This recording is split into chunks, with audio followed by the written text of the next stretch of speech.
Right, I think we are recording. So thank you everyone for joining. I'm not sure how many of you are here, but I see 2 pages of names. One second. All right, I see 2 pages of names, so I'm gonna guess we're like 20 something people, which is awesome. This is the first meeting about the Drupal project browser. This is a new initiative that I proposed like a month ago, I guess, at DrupalCon North America. And for those that are new, I can summarize it in just sort of 30 seconds to a minute. I won't dwell on it, but you can, actually, let me share my screen. You can learn more about it if you go to my blog. It's also on Drupal Planet, I believe, and maybe in other places, but I talked about it in my Dries note, and we created a little video extract, I guess, of the Dries note. So you can just watch the project browser initiative section, which is like 10 minutes or so. But either way, the goal is to have a project browser. And so effectively, what it would do is it would allow you from within your Drupal site. So in the admin section of your Drupal site, you could go to a page or a section, and you could find modules to install. And there would be some sort of discovery mechanism. Could be either all the modules in the world or some curated list of modules. We haven't really decided that yet. But the idea is that you could then hit install, and it would, make it easy to install a module. And the reason why we picked this initiative is because we wanted to kind of focus on the site builder persona. And the site builder persona can be a very technical persona, or it can be a less technical persona, but it's a person that typically does things in Drupal without reverting to code or the command line unless maybe necessary. So it's meant to be easy to install, and it's meant to have a wide reach in terms of who can use this. We want to make it super easy. And we picked this because it's one of the very first things people do. Install Drupal.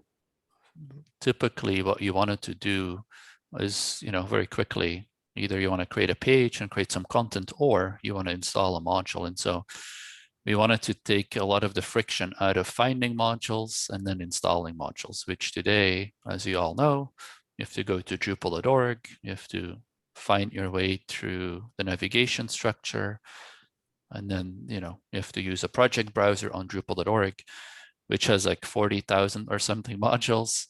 And then once you find one, you have to get it installed, which either involves Composer or maybe some messing around with Git, depending on how you want to do it. But we just want to make that super easy. So I think one of the measures for success will be the ease of use of the project browser. So that's kind of the high level. I have a couple of other things I want to do in this call, obviously. Like ideally, we would figure out, who can contribute and kind of take some next steps in trying to get us organized. But before I go there, is there any questions on the initiative purpose at a high level? Like what people wondering why we're here? No? All right. So, all right. So one of the things that I wanted to try and do is actually created a little spreadsheet. It's not a pretty spreadsheet or anything, but I figured maybe a good way to get started is by asking all of you to kind of maybe fill this out. So let me walk you through it. So you could say, Dries, user ID, just so we can find you. And this is meant to be kind of like a skill matrix. So I don't know how we want to do this, but you could say, the question you should ask is, how do you think you can help us? So let's say, can you help with project management? You could say yes. Maybe we do yes and no. Product management, yes. User experience design, I should definitely not help with that. And most likely I'm not going to write code. And then if you want to give some sort of indication of how much you can help, that could be useful too. So I'll be sharing this spreadsheet in a second here. You know, let's say I can do two hours. So maybe Gabor, I can take your just as a second example, and then I can open it up. So maybe Gabor, are you on? Yes, I'm on. All right. You mind flying through this with me? I'll do the typing and then I'll share the spreadsheets just so we can get a sense here. I'm 4166. 4166. All right. Yeah. And by the way, some of these fields are all optional. Like you don't have to enter your ID, but it's helpful. Like at some point, we want to give credit to all of the contributors, and so it's helpful to have your ID, you know, so you can give credit. All right, project management. Yeah, I can help with that. And also product management cannot help with the next two, I guess. No. Not backend and hours per week. No, on backend too? No?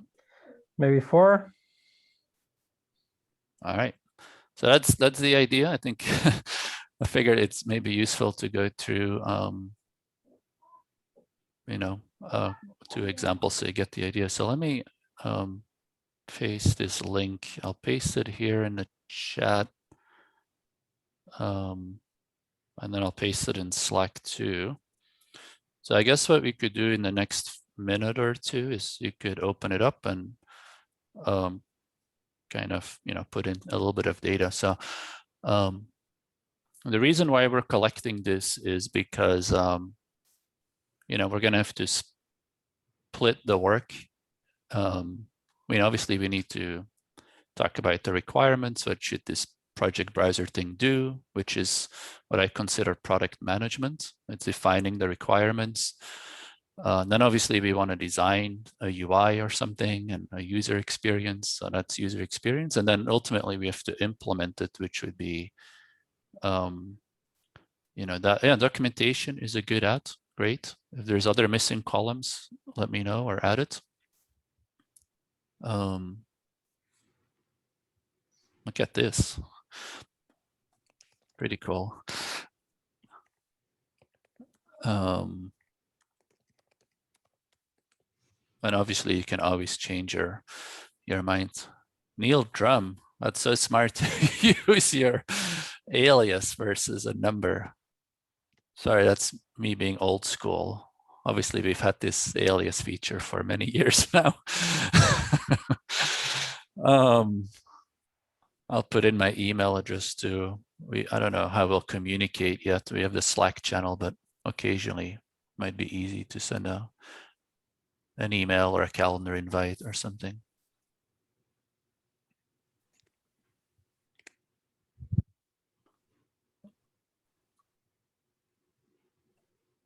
I'm gonna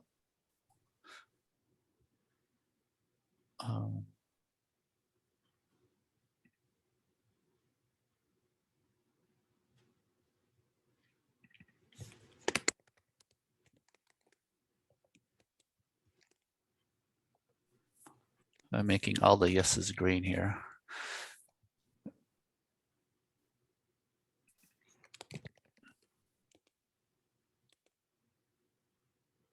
If you're here just to listen and you don't want to contribute, that is also totally fine. And again, if you think of other roles, I just put in the roles that came to mind, and I think somebody added documentation, which was a great addition. And if there's anything else missing, by all means, if you think you have a special skill set that's not listed and you want to contribute that skill, that would be great too. How amazing, we have 25 people, I think, already volunteering to help, which is great. Oh, there we go. QA and testing, smart. We needed that for sure.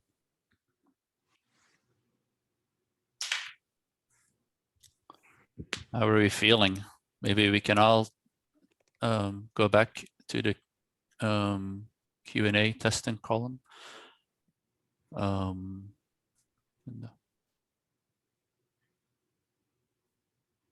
right, I think we can probably move on from this topic, and people can keep tweaking and adding if they'd like to. But thank you very much, first of all. It's pretty amazing to see, and some of you are able to contribute like over 4 hours a week, which that will be awesome to move this thing forward. So for this call, we have until at least in my time, what is it, 11:15. So we have another 30-ish minutes, depending on what time zone that you're in.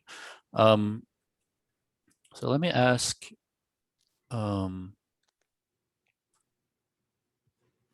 maybe what we can do in the remainder of the time is we can brainstorm a little bit, and I'll time box it in terms of features. This is an empty spreadsheet, but might be good to kind of do a little bit of a brain dump in terms of what comes to mind, in terms of what it should do or should not do.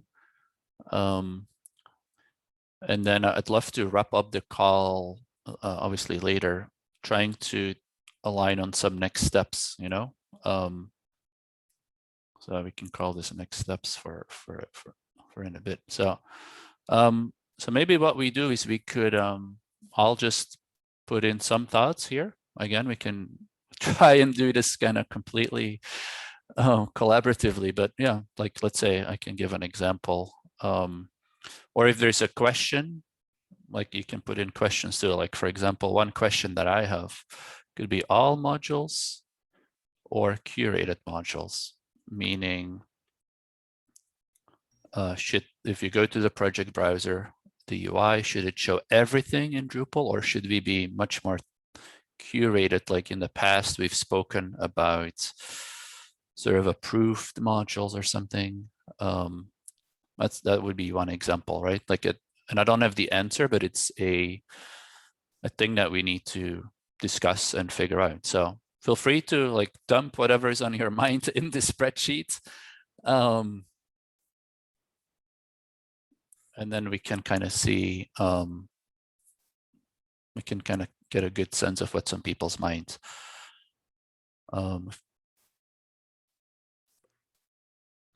And then maybe if you don't mind, maybe your username, put it next to it so we know who raised the question in case we want to ask like a clarification.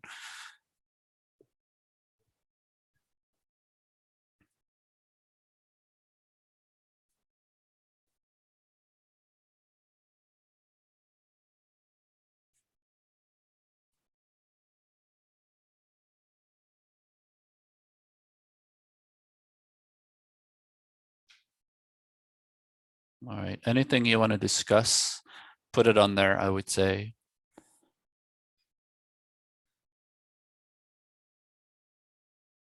And then we can try and pick some of these things, and I'll probably call your name and hope maybe you can explain your, you know, your topic or thought or question a little bit more. And then we don't have to solve it in this meeting, but this will be great because then we can organize future meetings or issues on D2O and to try and resolve some of these. Put in here.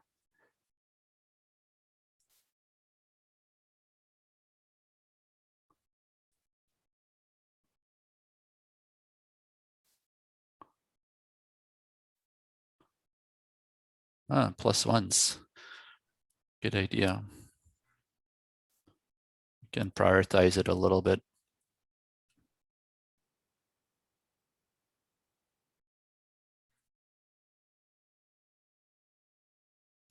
So I'm not sure who added the +1s, but feel free to speak up, or I can try and explain what I think you're trying to do. But that was me, Dries. okay. Yeah. If you add your username into any of the columns to the right of the +1 column, it'll total up all the different usernames that we filled in and add a total of +1. So if you look at row 6, for example, we've got 3 people at the moment who've +1 to that. Awesome. I can sort of lock the columns so that people know that.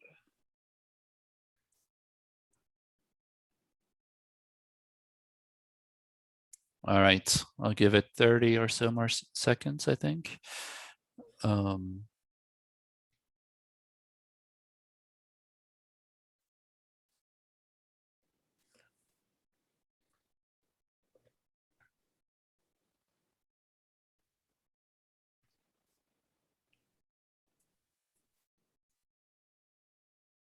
Don't worry if there's duplicates.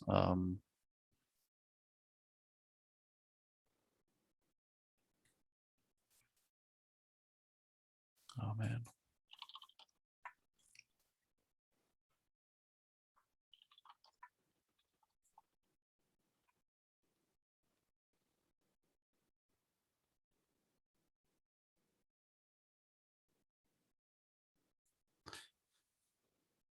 All right. Do we feel like we're good, or do we need a little bit more time?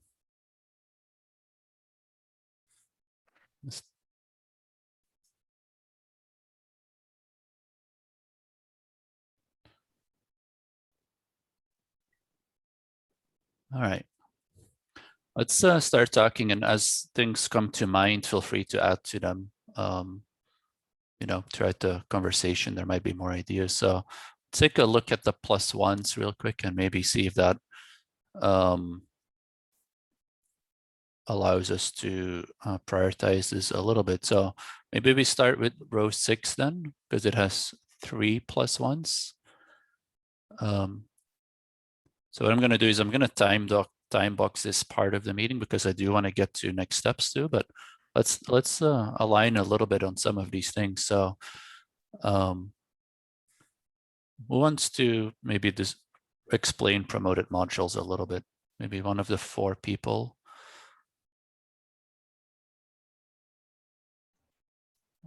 Hello, do you hear me? I can explain it quickly.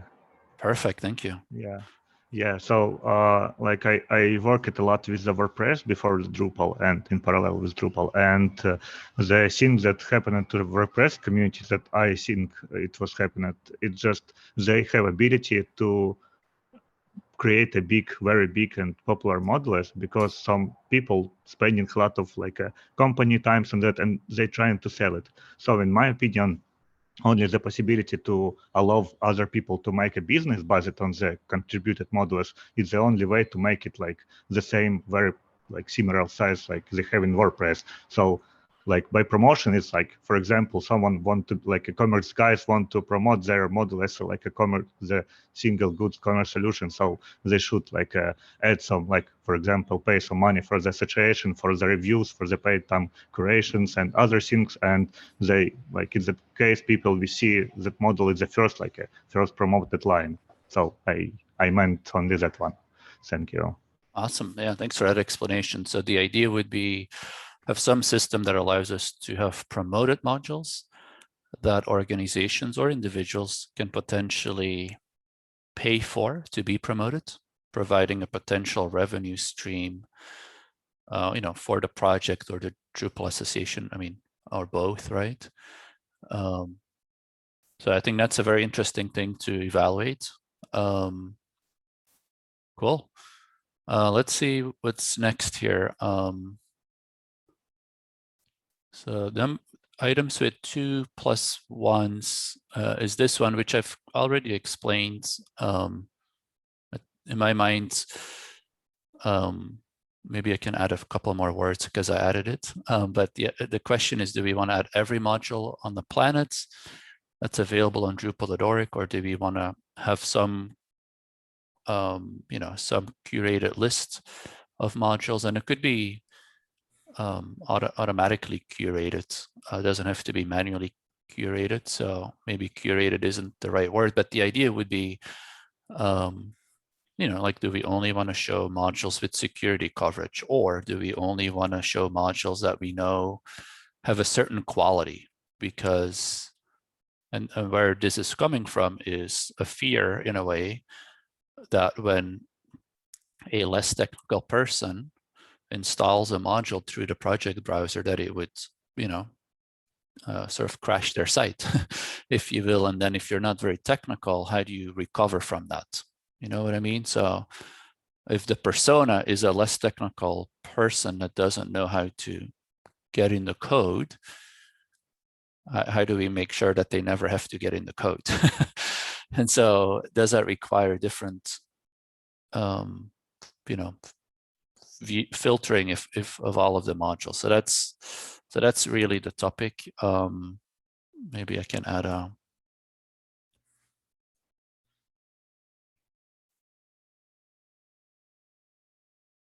I call it crashes. I don't know. We can figure it out later. So that's that. Let me move on to row 4, which has 2. Was suggested by Neil. Neil, do you want to speak to this for like 30 seconds to a minute? Yeah. Should we plan on having a position on staff or part-time position on staff for that curation if it is manual? Or if you look at like the Apple App Store, iOS App Store, like there's lists of featured modules, and or featured apps, and people have to make those. So the whole editorial process. Yeah, great topic. I don't have the answers, obviously, but something we need to think about. And in light of what's the right experience that we want to offer, right? I think it's a great topic. I'm gonna keep moving us along. I know we won't be able to go into the details here, but Neil, you're up next, because this one has 2 +1s too. Yeah, the big choice we'll want to make early on is, does the Drupal site fetch a chunk of HTML from Drupal.org, or does it fetch a bunch of JSON and then assemble its own HTML? I'm personally kind of biased towards doing the HTML server side. So when we add features, like let's say, we can't do a featured modules, feature projects upfront, but we add that later. If it's HTML rendered Drupal.org side, we don't have to wait for a Drupal core release cycle to roll that out to everyone. We're just publishing different HTML. Yeah, that's a good point. I'd also want to, might be other models too, even. For example, I think Moodle, as an example, is an open source e-learning system, right? I actually think you can go and install a plugin, but it actually takes you to Moodle.org. But it kind of sets a cookie or something. It actually remembers the sites that you want to install the module on, and then you can do your module discovery there, and then you click install, you go back to your site. Anyway, all I'm trying to say is there might be a third and a fourth option that's worth considering. So, all right. So I think 9, kind of jumping over the ones with 0 or 1 +1s, and I don't mean that as in they're not important, but I'm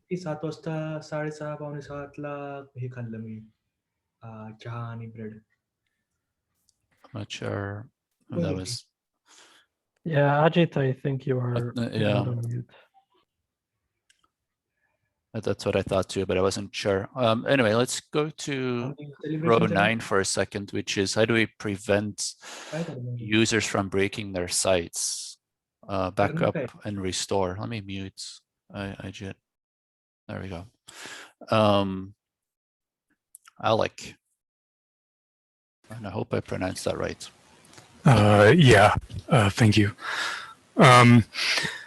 Yeah, well, so basically, I mean, you touched on this in the first question, but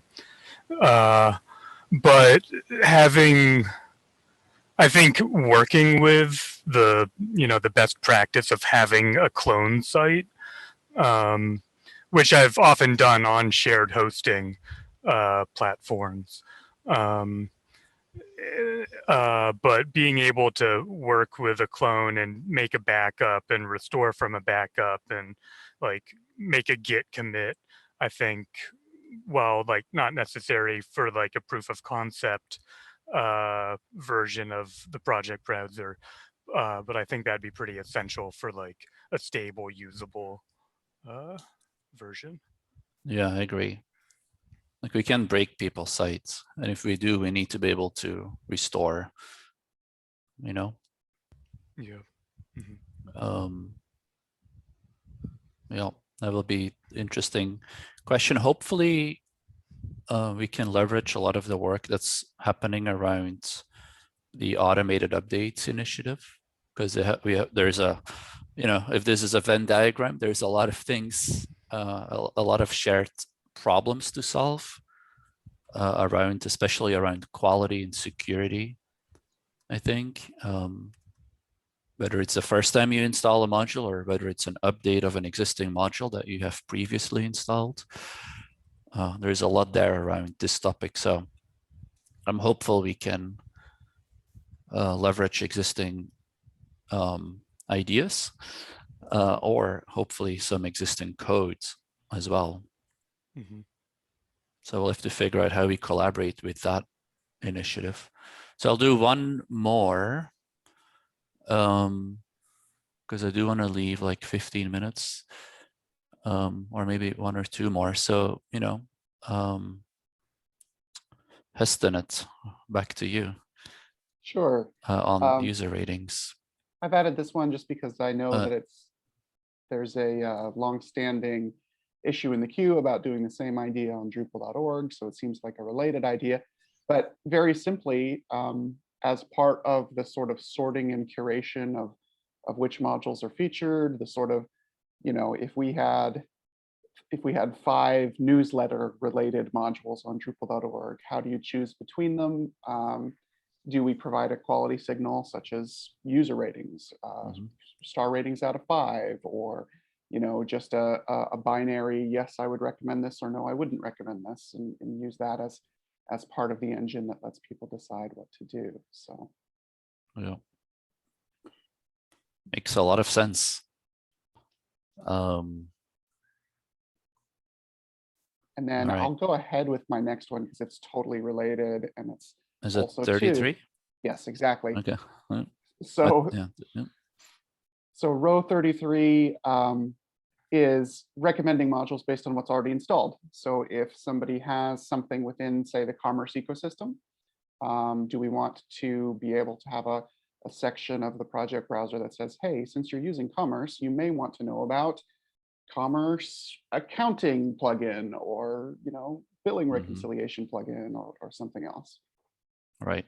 And then from there, you can even go to recommendations per, vertical, meaning I could imagine a section, Drupal for higher education, and then have specific recommendations for organizations in the higher ed space. And, same thing with e-commerce, like you said, and, or, Drupal for personal blogs. What would we write? Because the recommendations will differ. All right, so we have like 15 or so more minutes, a little bit less. So I wanted to make sure we kind of left this meeting with some next steps. So I'd like to make a recommendation, actually. So, I would recommend, and we can disagree and discuss it, but I would recommend that we follow a somewhat traditional product management approach, meaning that we start with maybe 2 things. One is trying to agree on the requirements, and they try to capture, like, here's what it needs to do and what it does not need to do, like writing it up in almost like a sort of specification. And secondly, that we also try to lead with the user experience part, that we try to make some mock-ups and design so we can really create that picture of what it will do and how it will work before we do too much implementation work. You know, like, how do people feel about that? Good. So I think there could be like sort of next steps. I think about these two things. Oh, sorry. I think about E to G. Seems like where we need to start, meaning getting ourselves organized, deciding on what it is, how it will work, and maybe try to make some wireframes even to show how it will work. Maybe even look a little bit at sort of between quotes our competitors, you know, how they do things and if we can learn from them, whether it's WordPress or something else. So if that's the case, maybe we can create a team of people that have said yes in any of these columns, and see if they're able to take a next step. Yeah. So would that- Start would the adding next that in step the be- next steps tab. yeah. So let's switch here. So how do we want to do this? Is there anyone that volunteers to take a next steps that's sort of within that box of trying to either capture some of the requirements or mock up some wireframes that we can discuss and review?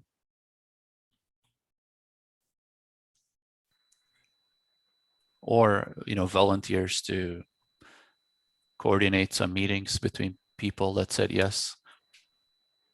So I think, If I may add something, you may. I think you were right the first time when you selected only the first two columns. I don't think we'll be able to do much mock-ups before we define how everything works together. Yeah, that's fair. Yeah, we certainly I agree need with to that. figure out the must-have, should-have, could-have of the features table, and then go to mockups from there.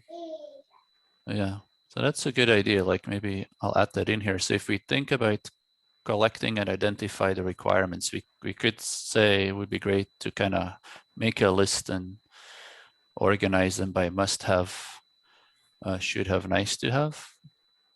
It could be a good lens. How do people feel about starting with an MVP? Of Always course, best. that makes sense. Yeah. Oh, yeah, I'm asking obvious questions maybe, but I think. May I ask a Mhm. somewhat technical question? I'm not sure if this is completely too early, but what is kind of the ratio of how difficult it is to implement just the part, not the browser, but installing the modules in Drupal site now that Composer is here? Wasn't that the problem that with Drupal 8 and so many people kind of fell off the wagon, site builders, because of Composer? Isn't that the biggest problem here and not the browser? Yeah, I think they're both, personally, and this is just my personal opinion, but maybe it's a great question, and maybe that's where a user experience team might be able to help us, right, to do some user research potentially. But I think finding modules is actually pretty hard too. You know, if you look at the Drupal.org experience, it's not super easy for people to find the modules. And then once you found your module, installing it is also hard, I think. So there's two hard steps. I guess depending on how experienced you are, and you know, one step might be harder than the other for you. One thing that I would add about the install process is and you may have seen some of this already if you joined the auto updates initiative keynote or the other sessions, is that a lot of the work going into making auto updates possible in terms of being able to safely install, in terms of being able to do a composer install in an unattended way. All of those things will probably be reusable foundations for whatever the project browser uses to help users install. So the work going on in the auto updates initiative should also help that side of the problem here in project browser, which means I think if we focus on the sort of front end portion itself, we can then integrate some of that work from the auto updates initiative as far as installing. Yeah, that would be interesting to see. I think for us that have been involved with Drupal for a long time, I think we sometimes may take for granted how hard it is to find a module. Let's say you wanted to have an image gallery on your site. You know, like, I don't know how easy it is for somebody that has never worked with Drupal to find the right image gallery solution that fits their needs. I don't know, maybe it's easier than I think it is, but it would be good to figure that out. So I think these currently in this example with media, the best way is you find a tutorial with all of the steps and nice screenshots, or a video tutorial. So I'm not sure if a browser would solve that, because I mean, we know about features module. Features modules was a great idea. It didn't help much because it was still too difficult, but that's the direction that we need to go, because a lot of modules work together. Yeah, maybe that's a good idea, you know, for the project browser. Meaning, what if you could install configuration almost like features used to do, right? Yep. And that way, you know, maybe we can bring back the features module, you know, in sort of in this new era, I guess, for Drupal, because features used some other, like, it's kind of was using older versions of Drupal with not the same kind of you know, configuration management system, etc., but like, I think that could be very, very exciting and powerful, you know, if the project browser could allow you to install what we call technically configuration, so that some of these tutorials become either unnecessary or a lot easier. So I think these next steps are probably good, you know, like, let's try and define the requirements. Let's set up a regular meetings. We can talk about that in a minute. Maybe we can get a little bit more clarity on what is the real problem that we need to solve first. Is it research or is it installing? Or both, kind of, you know, or both. And then maybe that can help us refine the requirements and the priorities. And I think it kind of segues into, like, is it just modules, or is it even a little bit of configuration, or that kind of stuff. So if we took these next steps, which I think are the right ones, you know, I think we would be off to the races. So Chris from Redfin, like it. Are you volunteering to help us take a first pass at the requirements? Yeah, I think I am. I could either try to synthesize some things from this, or I'm happy to coordinate a secondary meeting to try to hash that out. I don't know what the best approach is. If it's like take a stab and put it out there, or do a little brainstorming, you know, a little further brainstorming on it. I think take a stab and do a brainstorm on that would be the best. Yeah. Because people like to tell you why you are wrong. Yeah, you'll get more feedback that way. Yeah, so let's talk a little bit more about that, so Chris knows and others know how to go about it. So I imagine, Chris, you would try to write it and maybe post it in an issue on Drupal.org, so it's kind of documented there. Yeah. I think that would be great. We can get feedback on the issue, but then maybe we'll have a meeting about it too, in case that's a little bit easier to discuss. Fair. All right. And then Surabi, are you volunteering, if I read that correctly, to help us set up these meetings and make sure we have a regular cadence of them?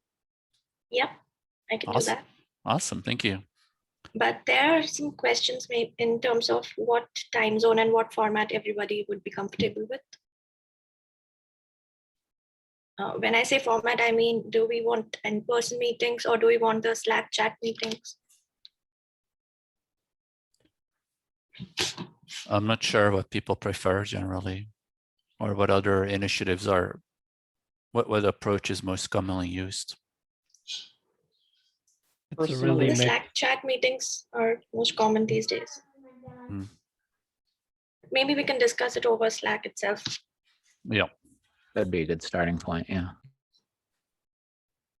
And then I'm not sure if anyone is volunteering to help a little bit with the user research to help us get all on the same page on what is the biggest problem to solve. It might be interesting to shadow somebody installing or trying to get up and running, and we may have done some of that already in the past.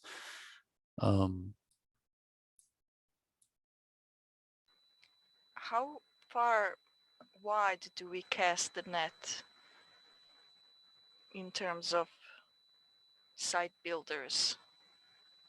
Do we really want to catch everyone, meaning someone who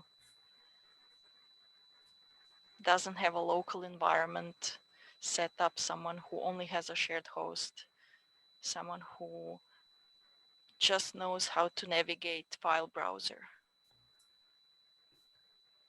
Because it's I a can good see a lot question. of different levels. I see a lot of questions and, you know, people asking for help, and it's on all different levels. So maybe if I take what you said and try to figure it in, kind of turn it into a next step, it could be useful to really define the target persona that we want to optimize for.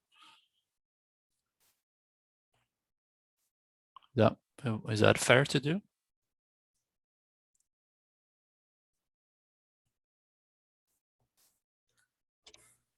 Absolutely. Be helpful, I think. Yeah, I think so too.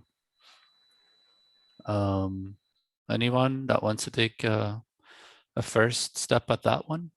Maybe it's kind of I'm going to move it up here, reshuffle it a little bit, but I think defining the persona and identifying the requirements, they go hand in hand, I think. All right, if we don't have a volunteer for that, that's fine. We can start with this, and maybe that will drive some of the conversations around the persona. Or Chris, I can do that. I just need to update the sheet. okay, maybe I can put in your name if you'd like. Yeah, sure. All right, so we're at time. We're actually a little bit over time, and I do have to run, but I think we have some next steps, and we have Surabi, who's going to help us organize the next meeting. We have your names. We're all in the Slack channel. We have some email addresses even. We can email you about our next meeting too. And then we have Chris, and I'm not sure how to correctly pronounce your name. Sorry. Mihaela? Mihaela, yes. Michael, yeah. Sorry, I'll work on my pronunciation. I apologize. So we have two people that are going to take a next step at the requirements and the persona, and then maybe we'll meet again. Sounds good? Sounds great. Awesome. I think we have a great list of people. We have lots of great ideas and things to figure out. So I feel that was a productive first 45 minutes. Thank you, everyone. Thank you. Yeah, exciting Thanks. stuff. So, thank you very much and have a great rest of the day. Talk to you soon. Thank you. Bye. Thank you. See Thank next you. slide. Bye bye. Thank you. Bye-bye. Bye. Thanks. Bye bye.